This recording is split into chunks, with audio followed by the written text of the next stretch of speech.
Bom dia, galera linda no nono ano. Tudo bem com vocês? Que maravilha estar com vocês mais uma semana. Que Deus continue abençoando as nossas vidas e as nossas respectivas famílias, né? Amém. Pessoal, hoje eu vou colocar aí a correção do teste. Não é nota, preste bem atenção no que eu vou dizer. Eu vou colocar um número de questões que cada um que fez o teste acertou, ok?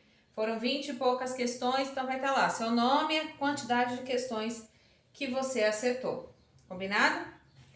Já coloco aí, já coloco também a correção do nosso teste, tá bom?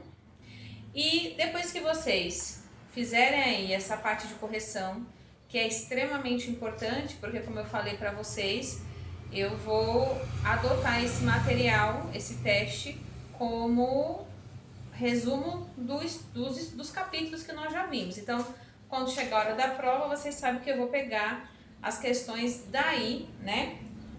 Claro que vamos deixar bem claro, né? Até a unidade 3, até suprematismo, né? E o construtivismo a gente vai dar continuidade hoje, né? Na explicação. Mas, quando chegar a hora da prova, vocês sabem que vocês têm aí já o livro 1, incluso aí nesse teste, e até metade aí da unidade 3, ok? Então, beleza.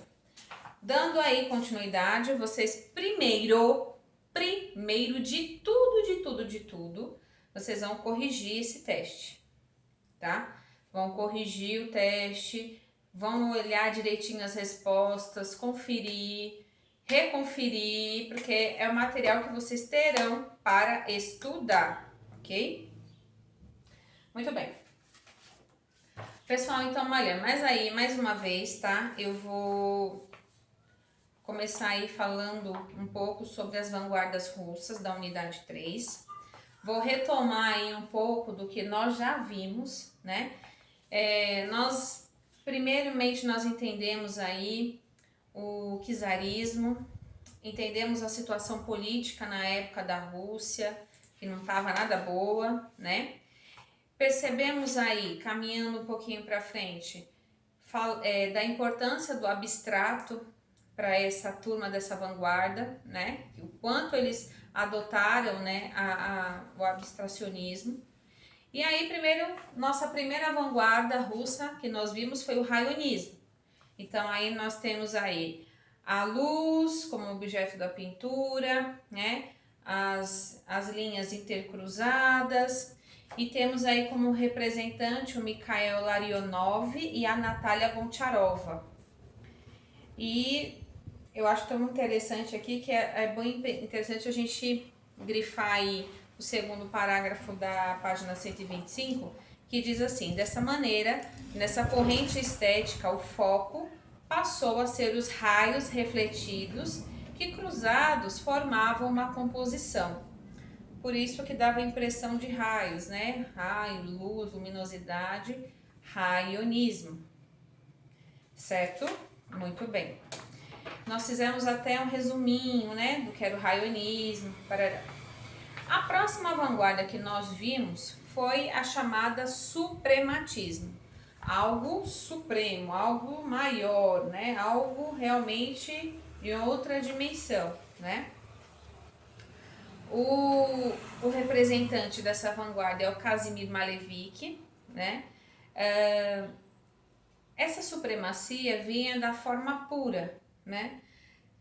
Sem mistura de cores, era a gente até teve uma discussão na última aula sobre um abstrato meio que figurativo, né, através das formas geométricas, e aí nós vimos essa situação com o Malevich, né? Mas aqui está dizendo, olha, lá no primeiro parágrafo, já no finalzinho, né?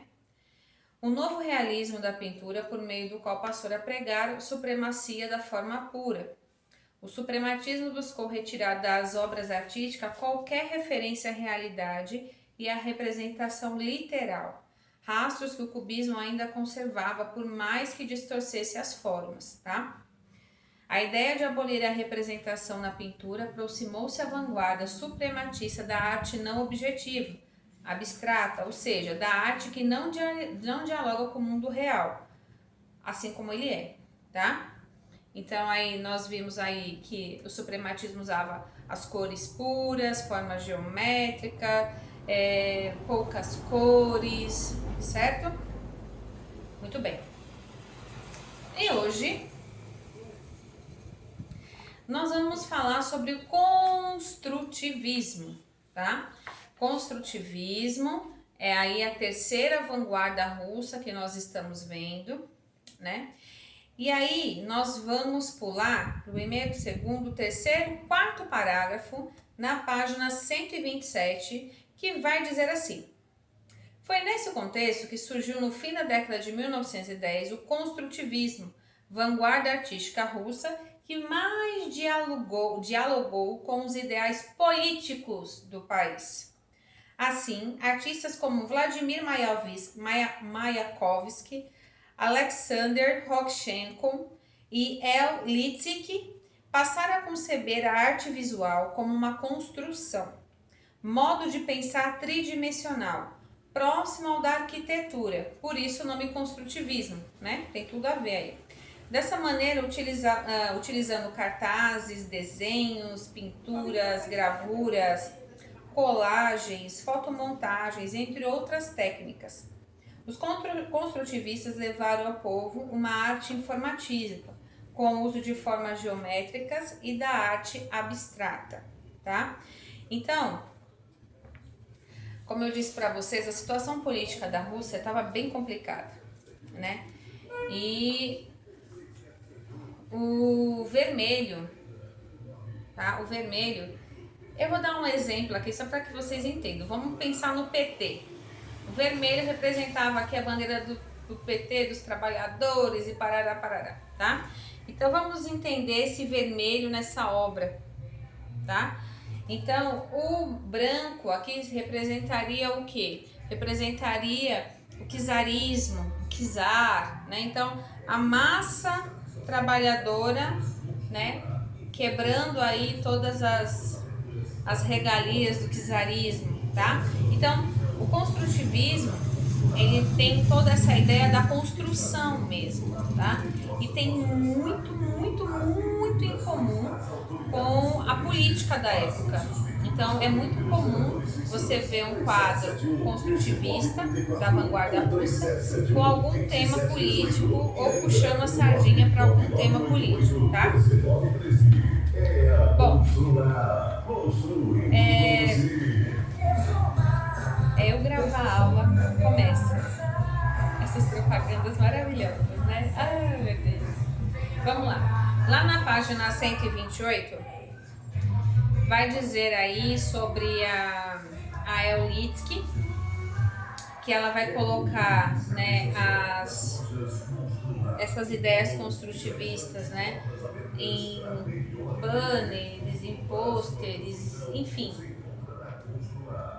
né, em tudo que ela puder. Inclusive diz aqui, ó, com esse cartaz, El Litzky sintetizou muito bem o espírito, a técnica e o ideal político do construtivismo. Referiu-se ao título às batalhas ocorridas durante a Guerra Civil Russa entre os bolcheviques, o Exército Vermelho, e o Exército Branco, formado por ex-militares do czarismo e por liberais republicanos. Contudo, retardou os confrontos de maneira totalmente abstrata. Observe como os bolcheviques coincidem com o triângulo vermelho, que por sua vez ataca o círculo branco, né? Que é esse quadro aqui, qual eu chamei a atenção a vocês um pouco, né? Então, a parte branca representa o czarismo, né? E a parte vermelha representa aí os bolcheviques, né? Que estavam aí em busca de uma nova mudança social, econômica, em toda, né, na Rússia. Bom, em partes nós sintetizamos aí os três: o raionismo, o suprematismo e o construtivismo. Na última aula, o que nós ficamos acordados em fazer? Nós estávamos fazendo o teste, alguns alunos conseguiram fazer as atividades, outros ainda não conseguiram, né?